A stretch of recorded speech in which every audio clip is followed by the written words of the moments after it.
के स्वागत कर दीजिए माननीय प्रधानमंत्री जी। हम सब के बीच में मंच पर आ चुके, ताली बजा के थापड़े आवाज स्वागत कर दो। बोलो भारत माता की।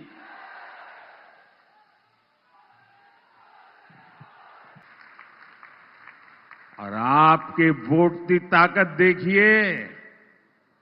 आपके एक वोट ने 500 साल की प्रतीक्षा,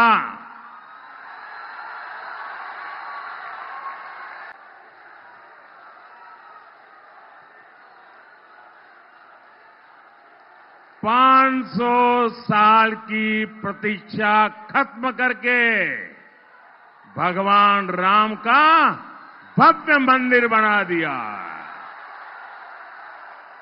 तो बोलिए जय श्री राम, जय जय श्री राम। और साथियों, ये तो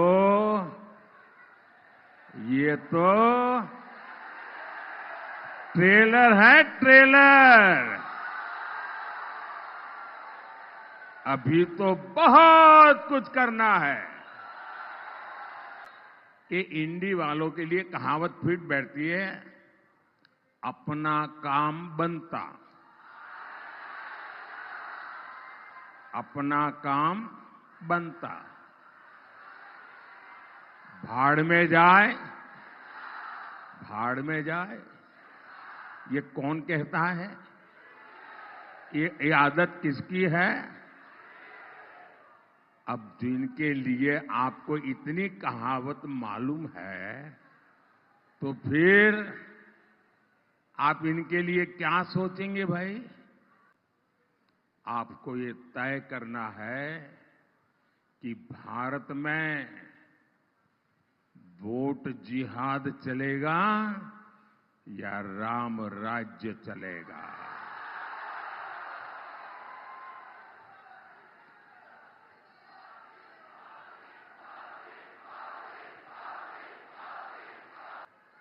पाकिस्तान में आतंकी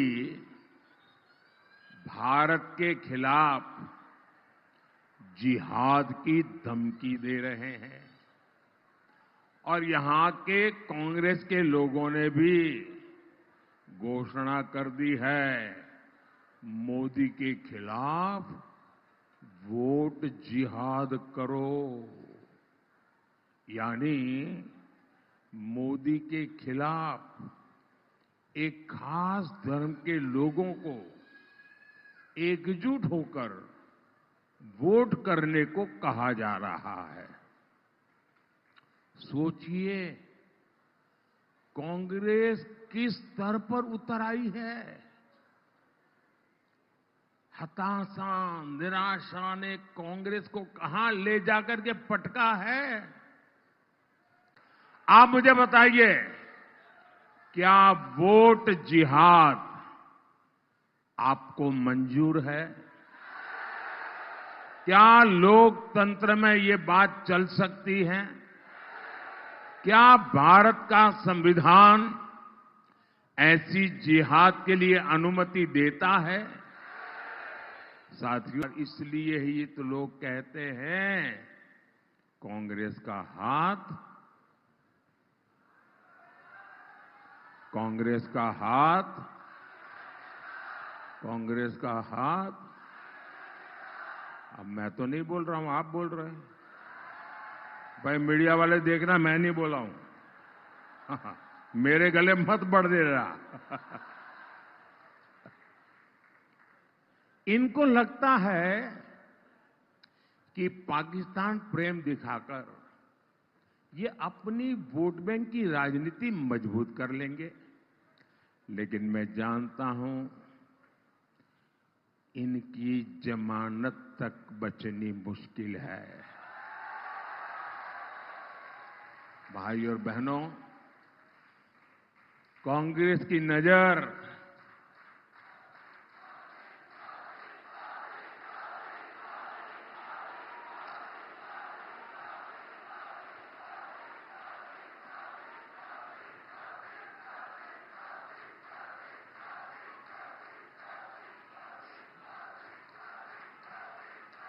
कांग्रेस की नजर आपकी कमाई और आपके आरक्षण पर पड़ी है। वो किसी न किसी बहाने आपकी जो संपत्ति है वो भी लूटना चाहते हैं और बाबा साहब ने जो आपको आरक्षण दिया है उसमें भी डाका डालना चाहते हैं। मैं समझाता हूं कैसे। तुष्टीकरण के लिए कांग्रेस एससी, एसटी, ओबीसी के हक का जो आरक्षण है वो धर्म के आधार पर लूट चला करके बांटना चाहती है। अब ये कोई हवाबाजी नहीं, उन्होंने किया है। कर्नाटका में उनकी सरकार है कांग्रेस की। कर्नाटका में क्या किया? उन्होंने रातों रात एक हुक्म निकाला, फतवा निकाला, सरकारी हुक्म, और रातों रात थप्पे मार करके बना दिया। क्या? उन्होंने ऐसा कानून बनाया कि कर्नाटका में जितने भी मुसलमान हैं, हर बस मुसलमान होना चाहिए, उसको रातों रात ओबीसी घोषित कर दिया, ओबीसी बना दिया। अब इसका मतलब क्या हुआ कि जो ओबीसी को आरक्षण मिलता था 27%, ये रातों रात ओबीसी बन गए। तो उन्होंने ऐसा डाका डाला, ऐसा डाका डाला कि जो पहले से जो ओबीसी है उनके नसीब में था वो भी आधे से कम हो गया। ये ओबीसी जो बने हुए थे उनमें से लूट चला ली। अब इसी मॉडल को वो पूरे देश में लागू करना चाहते हैं। आप मुझे बताइए, क्या आप आपके आरक्षण पर डाका डालने देंगे? ये चोरी करने देंगे? क्या ये बाबा साहब आंबेडकर की पीठ में छुरा भोंकने वाली बात है कि नहीं है? ये हमारे संविधान का अपमान है कि नहीं है? यही नहीं, ये शाहजादे तो साहब ऐसी चीज लेके आए हैं, दुनिया में कोई डेवलपिंग कंट्री सोच ही नहीं सकता है। वो कहते हैं आपकी संपत्ति का एक्सरे करेंगे, एक्सरे। और मैं आपको बताता हूं, मैंने इस कांग्रेस के सबका एक्सरे करके रखा हुआ है, लेकिन मैंने उनके दिमाग का एक्सरे किया है। ये क्या सोचते हैं तो क्या करेंगे, मेरे एक्सरे में साफ दिखता है। इनका एक्सरे क्या है?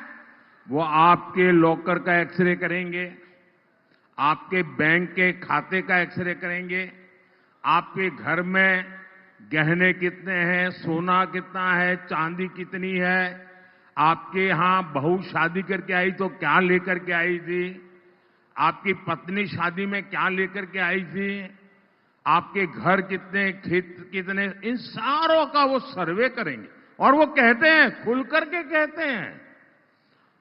और फिर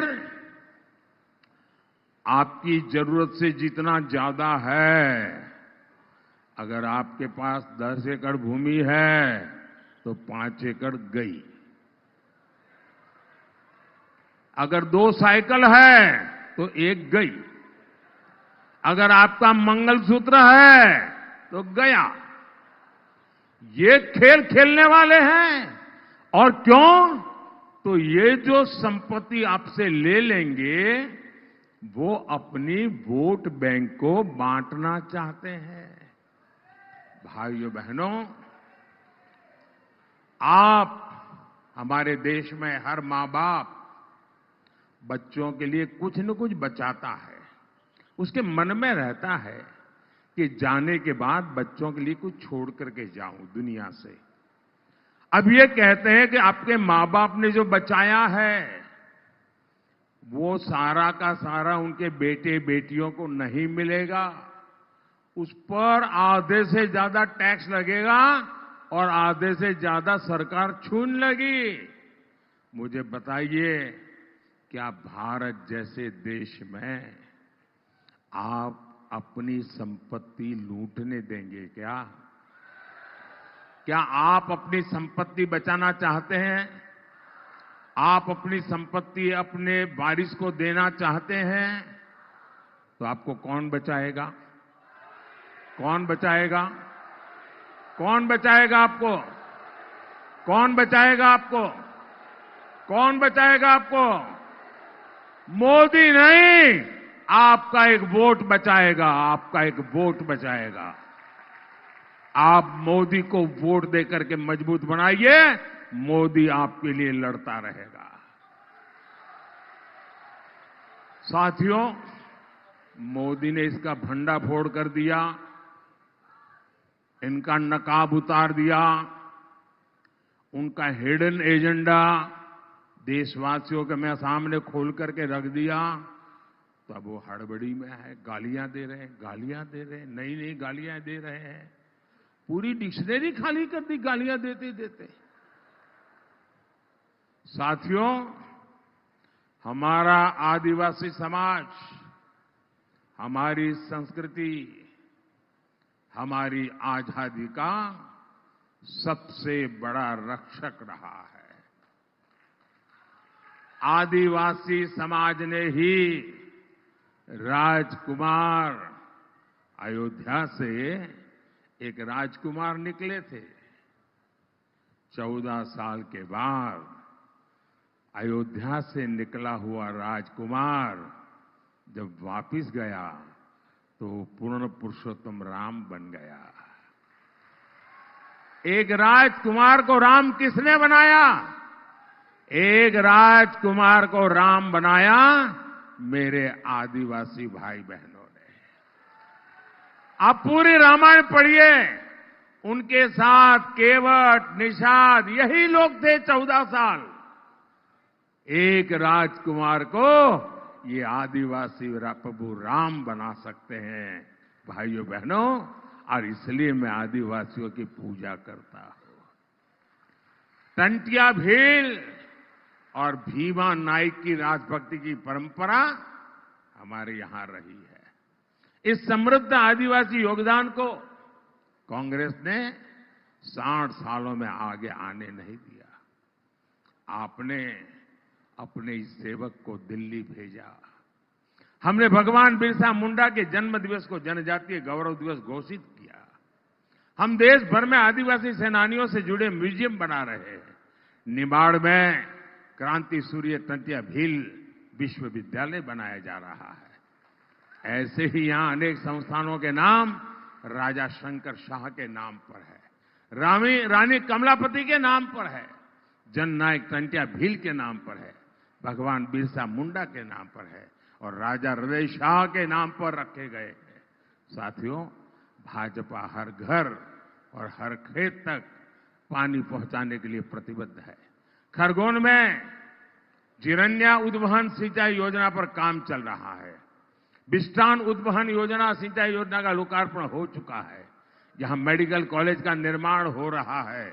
मैं जानता हूं आदिवासी बेटे बेटी का सामर्थ्य जितना ज्यादा होता है, इसलिए भाजपा आदिवासी क्षेत्र में एकलव्य विद्यालय बनाने पर बहुत बल दे रही है। भाइयों और बहनों, याद रखिएगा,